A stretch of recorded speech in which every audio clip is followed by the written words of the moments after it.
السلام علیکم ورحمۃ اللہ وبرکاتہ۔ اللہ سے دعا کرتے ہیں کہ آپ لوگ خیریت سے ہوں گے۔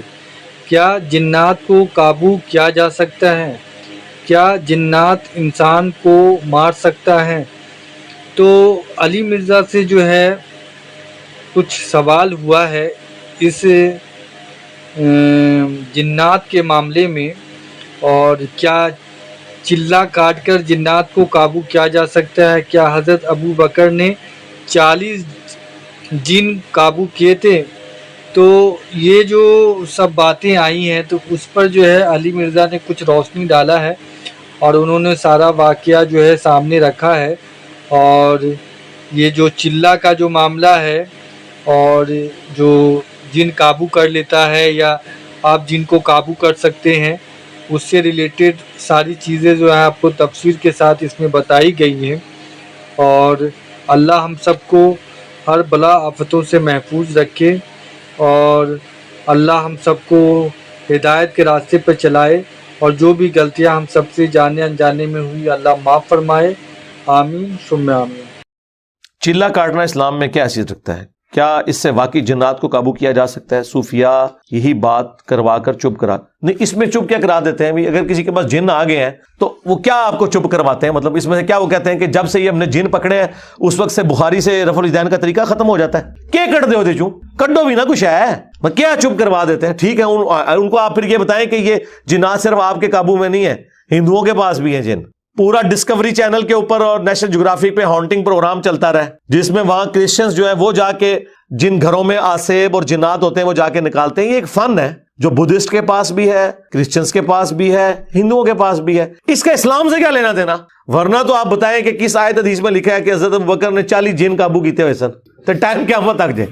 اچھا آپ یہ بات کریں نا ایک دم رنگ فاق ہو جاتا ہے۔ اصل میں انہوں نے کبھی سوچا ہی نہیں تھا کہ اتنی زور کی چپیڑ کو مارے گا ہمیں۔ ہم نے آپ کے ہاتھ میں وہ ہتھیار دیے ہیں کہ یقین کریں ان کے مرے ہوئے بھی زندہ ہونا تو ڈر کے دوبارہ قبریں وڑ جاوڑ کہ ساڈن کام کے پہ ہے۔ کس طرح یہ کہتے تھے دیکھو جی 2 گھر ہیں، ایک گھر میں جو ہے وہ میلاد کی جھنڈیاں لگی ہوئی ہیں اور لوگ نعتوں پہ جھوم رہے ہیں، یہ عاشق رسول ہے، یا جس گھر کے اندر جو ہے خاموشی ہے یہ عاشق رسول ہے؟ تو میں نے ان کو دیکھیں کیسا پھکا دیا ہے کہ سرکار 12 ربیع الاول سے بھی کچھ عرصہ پہلے 10 محرم کا دن تھا، ایک گھر میں لوگ نوحہ کر رہے تھے، آہو بکا کر رہے تھے، وہ عاشقان اہل بیت تھے جو 10 محرم میں کربلا کو یاد کر رہے تھے، یا دوسری جگہ جو وہی والا گھر جھنڈیوں والا بریلویوں کا آیا داڑ تھلے ہون انہیں جی وہ ایتے ہے پر اے کچھ تے نہیں نہ آیا نا ہون داڑ تھلے وہ کچھ بھی نہیں ہے۔ اور پھر جو اس سے اگلی میں نے بات کی کہ 5 سال مولا علی کوفہ میں رہے، جو 5 سال 12 ربیع الاول کا جلوس نکلتا تھا اس میں جھنڈا کیا امام حسن اٹھاتے تھے اور امام حسین کی ڈیوٹی سبیل پہ ہوتی تھی، اور عمار ابن یاسر جو ہے وہ لنگر ورتاندے سن۔ اے گلاں کرو این جنہاں دا منہ ہو جائے گا کہ کتنے مارے سانو۔ میں تانوں اور تہاڈے بزرگاں نوں اوتھے سٹیا ہے کہ انہوں نے پانی نہیں لبنا، پانی نہیں آکسیجن نہیں لبنی۔ پانی والا محاورہ بھی پرانا ہو گیا، آکسیجن بھی بند کرتی تہاڈی۔ سعودی حکومت صرف عمرہ ادا کرنے والوں کو الاؤ کرتے ہیں مطاف میں جا سکیں، لوگ احرام پہن کر طواف کرنے کے لیے بھی مطاف میں چلے جاتے ہیں۔ کیا ہمیں ان کے لا کی رسپیکٹ نہیں کرنی چاہیے؟ کوئی رسپیکٹ نہیں ہے جی ان کے لا کی، یہ لا ہی قرآن و سنت کے خلاف ہے، کوئی رسپیکٹ نہیں ہے۔ حرم مکہ میں سعودی حکومت کسی کو کعبے کے اندر داخل ہونے سے نہیں روک سکتی جو مسلمان ہے۔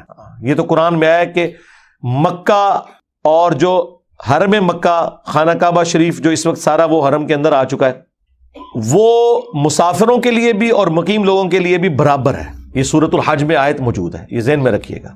سعودی حکومت نہ تو کسی کو حج سے روک سکتی ہے جس کے پاس کلمے کا ایک سرٹیفکیٹ موجود ہے، جس کے پاس کلمے کا سرٹیفکیٹ موجود ہے لا الہ الا اللہ محمد رسول اللہ، اب اسے اور کسی چیز کی ضرورت نہیں۔ ہاں وہاں جانے کا جو قانونی طریقہ ہے وہ تو آپ نے اڈاپٹ کرنا ہے، ولادہ باد وہ کہتے ہیں نہیں انتظام کا مسئلہ ہے۔ سرکار آج آپ ذرا یہ امریکہ کے حوالے کریں، اس سال اگر 30 لاکھ لوگ حج کر رہے ہیں نا، امریکہ کو کہیں گے جی اگلے سال 1 کروڑ آئے گا، وہ کہیں گے جی 2 کروڑ بھیجو، کر لینا انتظام۔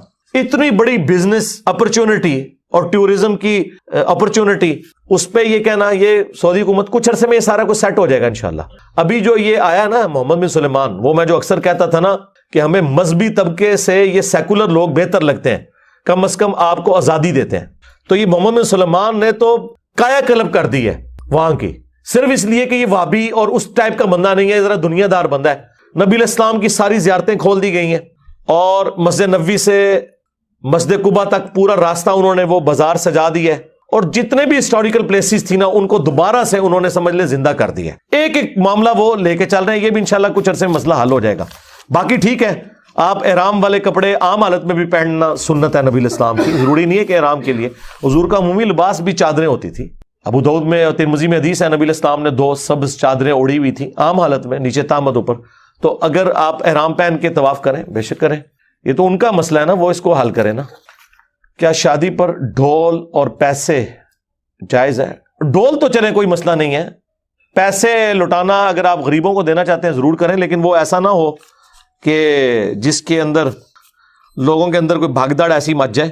طریقے سے آپ دیں. لٹانے کی ویسے ضرورت نہیں ہے, ٹریڈیشنل چیزیں, قرآن و حدیث میں ایسی کوئی چیزیں نہیں آئی ہیں, اس کو ٹریڈیشن پہ چھوڑا گیا. جس طرح آپ پہلے تو یہ لکھیں نا کہ کیا دلہن کو اونٹ پہ سوار کر کے لانا ہے یا ہونڈا سیوک میں لے کے آنا ہے, یہ تو نہیں لکھا ہوا.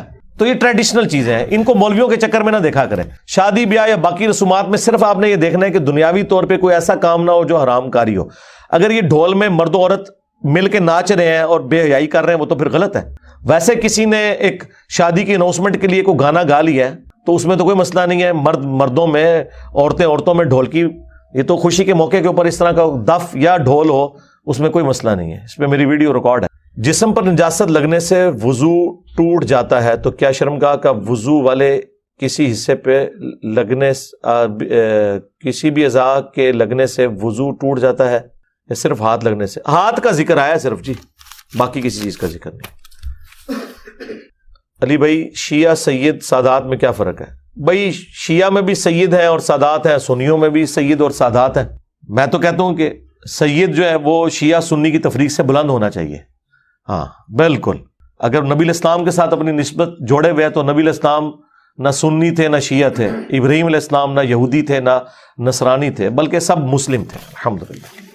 اگر خامد جاب کر رہا ہو تو بیوی بیوٹی پارلر بنانے کی اجازت مانگے تو کیا کرنا چاہیے؟